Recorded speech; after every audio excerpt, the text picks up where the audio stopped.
Welcome back, brother. This content is for those genuinely interested in men's rights. It covers complex, controversial topics that may not suit a general audience. If you're not part of the men's rights community, this video isn't for you, so feel free to tune out now. I'm Conrad Riker, a writer and advocate for fairness, dignity, and respect for men.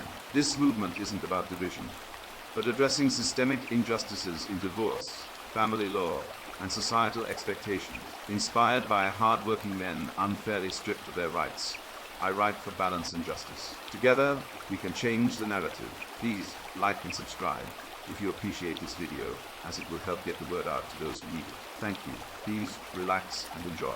This is an excerpt from the Feminist Aesthetic, Redefining Beauty, Reshaping Society. The Feminist Aesthetic, Redefining Beauty, Reshaping Society is an ebook available in all bookstores. Men, listen up. This book isn't for everyone. If you're the kind of guy who nods along to every feminist talking point, who thinks toxic masculinity is a real problem, or who believes gender equality is achievable, put this book down now. Go knit a sweater, take up gardening, or binge watch some rom-coms. You'll be happier, and so will I. But if you're a man who's tired of the endless double standards, the constant shaming, and the outright lies about masculinity, then you're in the right place. This book is for you. I didn't set out to write this book because I had some grand theory about feminism or beauty standards. I wrote it because I've lived it. I've seen firsthand how women use cosmetics, emotional manipulation, and even the occult to reshape society in their image. I've watched as men are told to be strong, then vilified for being strong. I've seen how the cosmetic industry, far from being a tool of oppression, has become a weapon of female empowerment. And I've had enough. This book is a wake-up call. It's a guide for men who want to understand the world as it really is, not as it's been sold to us. It's for men who are ready to see through the lies, reject the double binds, and reclaim their place in society. You'll learn how women use makeup not just to enhance their beauty, but to manipulate perceptions and wield power. You'll discover the historical roots of witchcraft and how modern feminism draws on these ancient practices to create a new kind of sisterhood. And you'll see how the cosmetic industry, far from being a male-dominated sphere, is a feminist utopia where women control the narrative and the profits. But this book isn't just about understanding the world, it's about surviving in it. You'll learn how to navigate the minefield of modern masculinity, where you're damned if you do, and damned if you don't. You'll see how emotional manipulation is used against men, and how to protect yourself from it. And you'll come away with a new understanding of what it means to be a man in a world that's increasingly hostile to masculinity. This book is for men who are ready to take control of their lives. It's for men who are tired of being told they're the problem, when the real problem is a society that's been hijacked by feminist ideology. If that's you, then read on. But if you're not ready to face the truth, if you're not ready to see the world as it really is, then do us both a favor and put this book down. You're not ready for what's inside.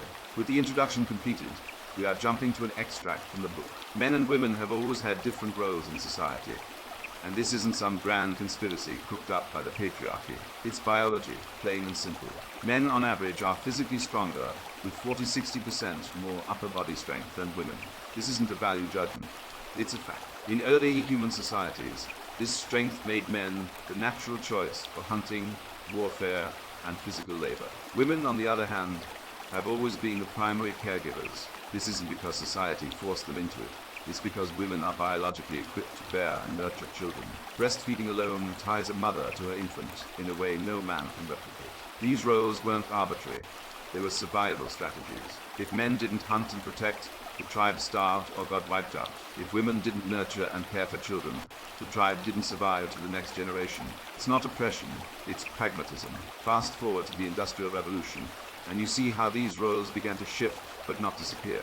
Men moved from hunting and farming to factory work, while women took on domestic roles in the home. This wasn't some grand patriarchal plot. It was a response to the demands of the time. Factories needed strong, able-bodied workers, and women were still the primary caregivers. But here's the kicker. Even as technology advanced, the core roles didn't vanish.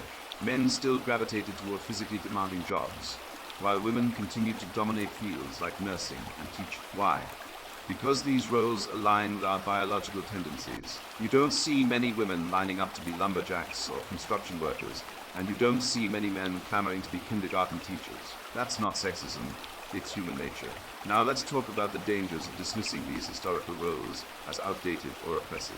Feminists love to paint traditional gender roles as some kind of prison. But the truth is they served a purpose. They kept societies functioning. When you throw out the baby with the bathwater, you end up with chaos. Look at the modern family. Divorce rates skyrocketed in the 20th century, and single-parent households became the norm. Is it a coincidence that this happened as traditional roles were being dismantled? I don't think so. When men and women abandon their natural roles, society suffers. Kids grow up without fathers, men feel emasculated, and women are left juggling careers and motherhood. It's a mess. But here's the thing, recognizing the value of traditional roles doesn't mean we should go back to the 1950s. It means we should find a balance. Men and women are different, and that's okay. We don't need to pretend we're the same to achieve equality. In fact, trying to force equality where it doesn't naturally exist is a recipe for disaster. Instead, we should respect the contributions of both men and women. Men bring strength, leadership, and protection to the table. Women bring nurturing, empathy, and care. Together, we're stronger. But when we try to erase these differences, we end up weaker. It's not about going backward. It's about moving forward with a clear understanding of who we are and what we bring to the table. That's how we build a society that works, not by pretending men and women are interchangeable, but by celebrating what makes us unique. Thank you for listening. Thank you for your interest in the feminist aesthetic, redefining beauty, reshaping society, available in all good bookstores. Please like and subscribe. Thank you, and God bless.